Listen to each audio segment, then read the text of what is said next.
This channel does not promote or promotion any illegal activities. All content provided by this channel is meant only for educational purpose only.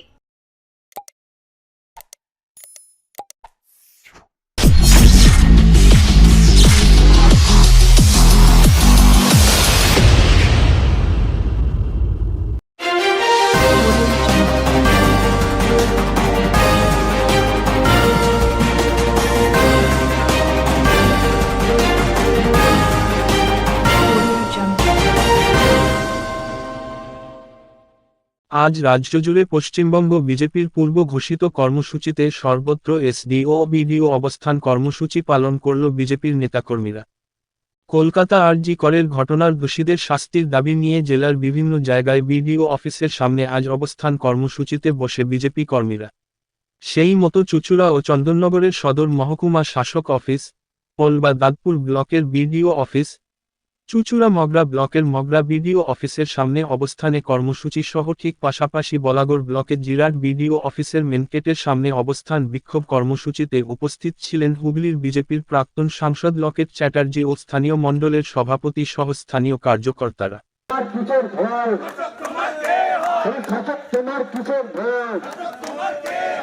মুখ্যমন্ত্রী কিশোর ভাই, মুখ্যমন্ত্রী কিশোর ভাই, এই অপদার্থ police মন্ত্রী বাংলা থেকে দূরত্ব, এই অপদার্থ পুলিশ মন্ত্রী তোমার জানা ধিক্কার, এই অপদার্থ স্বাস্থ্যমন্ত্রী তোমার জানা ধিক্কার।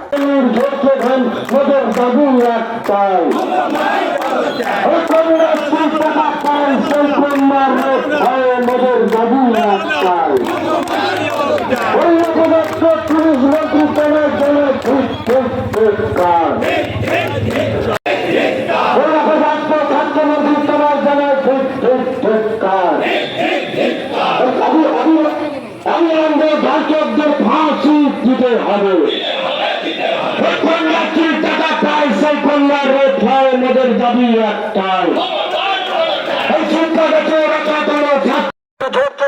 মোদের দাবি একটাই, এই কন্যাশ্রীর টাকা পায় সেই কন্যার রেট হয় মোদের দাবি একটাই।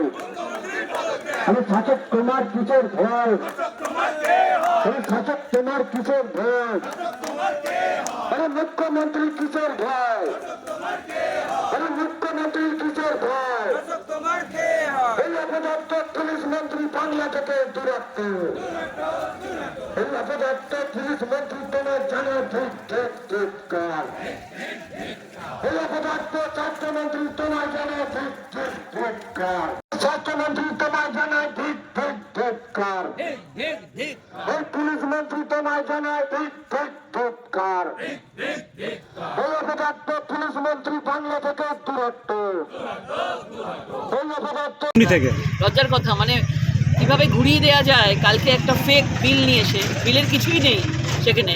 বিলে কি লেখা ছিল যে যারা যেসব পুলিশরা যেসব এভিডেন্সগুলোকে নষ্ট করে ফেলছে তাদের জন্য কি শাস্তি হবে? লেখা ছিল কি? আজকে এফআইআর কেন দেরিতে করা হবে, কেন যারা দেরিতে করছে এফআইআর তাদের জন্য শাস্তি হবে, প্রমাণ লোপাট যারা করে দিচ্ছে তাদের জন্য শাস্তি হবে, কোনো কিছু লেখা ছিল না। এবার মানুষকে ভুল বোঝানোর জন্য, মানে মানুষের দিক মানে বিভ্রান্ত করবার জন্য এই ধরনের বিল নিয়ে আসা হয়েছে। এতদিন ধরে তার মানে এত কিছু ঘটনা ঘটছে, হঠাৎ আর.জি. করের এই ঘটনাতে যখন সারা দেশ উত্তাল, তখন ওনার বিল নিয়ে আসার কথা মনে পড়লো না? উনি বলেছেন যে মনে পড়েনি বিল নিয়ে আসার কথা। তাহলে এতগুলো ঘটনা কি হবে? কামদুনির ঘটনা কি হবে? কাকদ্বীপের ঘটনা কি হবে?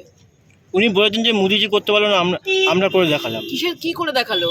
কখনো কোনো রাজ্য এরমভাবে বিল করতে পারে না, কখনো কোনো রাজ্য করতে পারেই না। এতদিন ধরে এই আইনেই আজকে নির্ভয়ার ফাঁসি হয়েছে সংবিধান মেনে, এই আইনেই ধনঞ্জয়ের ফাঁসি হয়েছে কিন্তু সংবিধান মেনে। তিনি যদি চাইতেন, মনে করতেন, তাহলে কিন্তু বড় সাজা, শক্ত সাজা দিতে পারতেন। আজকে তিনি চাননি, সেই জন্য বিলের মাধ্যমে উনি ভেবেছেন বড় একটা ইভেন্ট করে, বিধানসভায় নাটক করে আমি পুরো ঘোরানোর চেষ্টা করব। কিন্তু বাংলা যে ধরনের আন্দোলন দেখিয়ে দিয়েছে, আর বিল করুক, আর 100 কেন 1000 বিল এরকম নিয়ে আসুক, বাংলা ওনার কাছ থেকে যাওয়ার আগে বিচার দিয়ে যাক, এটাই চায়।